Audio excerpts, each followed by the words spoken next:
jireenya koo tati gooftaa jireenya koo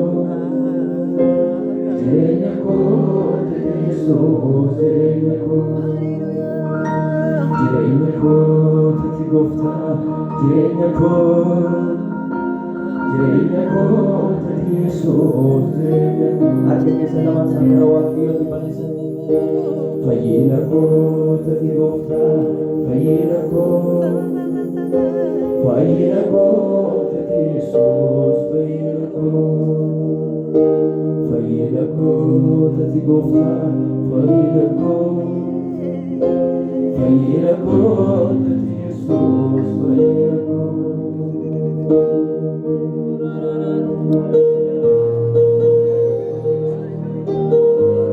ella basukata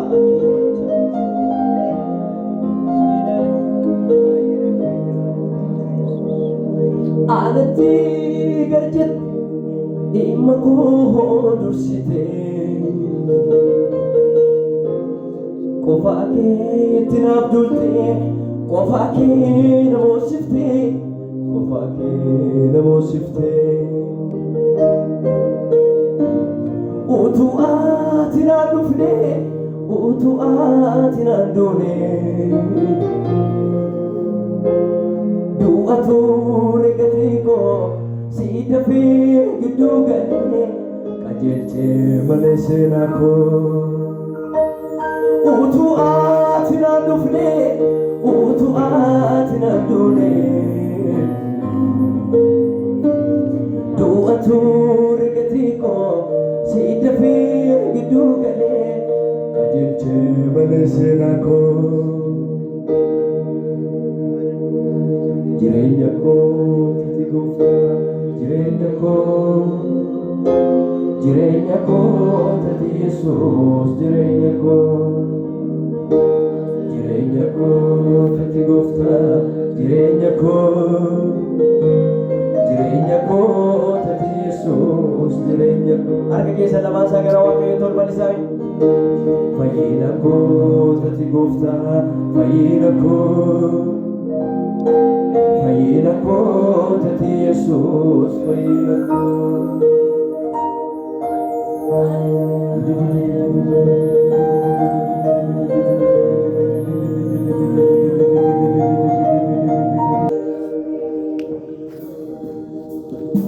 inni jabaadha inni nu fayyise gaariidha qajeelaadha garraamiidha bu'a qabeessadha kan akka isaa hin jiru goleessa obboleettii koo siif kan akka isaa hin jiru naafis kan akka isaa hin jiru gaariin akka waaqayyoo hin jiru harki keessa torban isaatii gaariin akka waaqayyoo hin jiru jedhame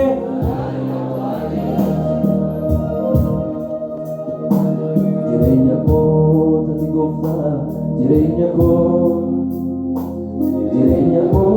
tati Yesuus jireenya koo tati gooftaa jireenya koo tati Yesuus jireenya koo fayyina koo tati gooftaa fayyina koo tati Yesuus fayyina koo miila keenya lafa jirru dhaadhinaan namoota inni fayyina keenya inni jireenya keenya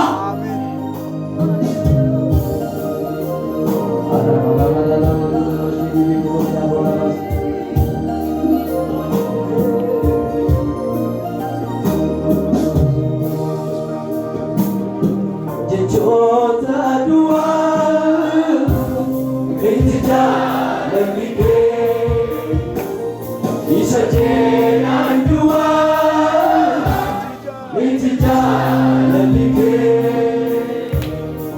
jechoota du'aa itti jaalalli kee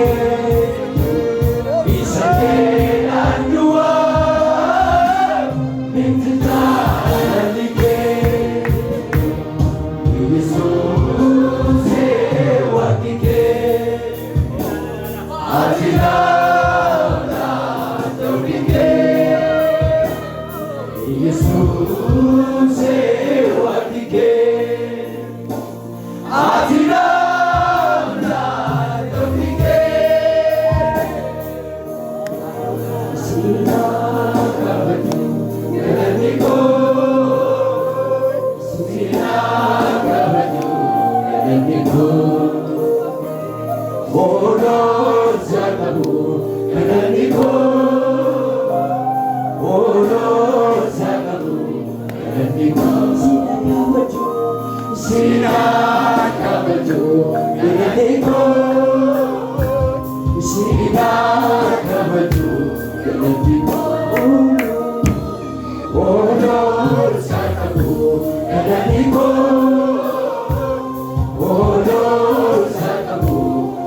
Dukkanni jiru isa keessa, dukkanni jiru isa keessa, dukkanni jiru isa keessa.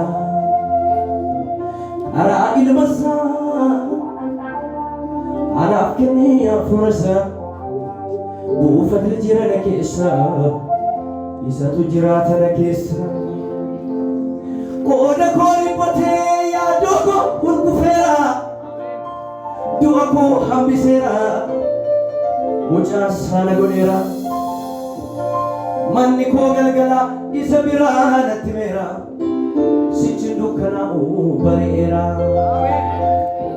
sichi dukkanaa'u, sichi dukkanaa'u. Har'a gooftaan keenya lubbuu isaa laatee dukkana keenya nurraa ibseera. Sichi dukkanaa'u, sichi dukkanaa'u.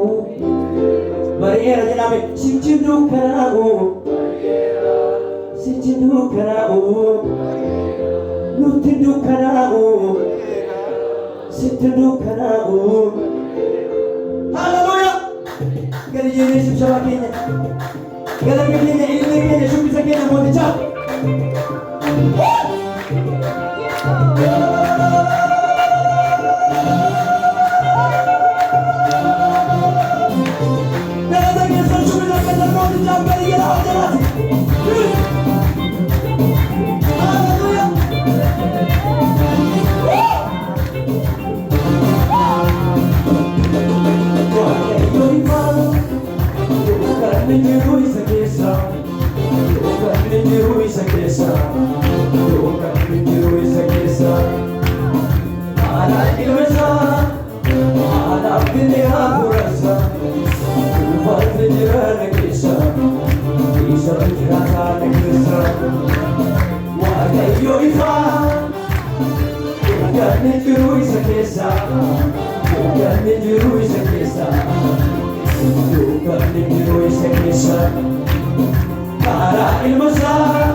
Sinabi suwar kay sa wala mo sa ating ebifumadora.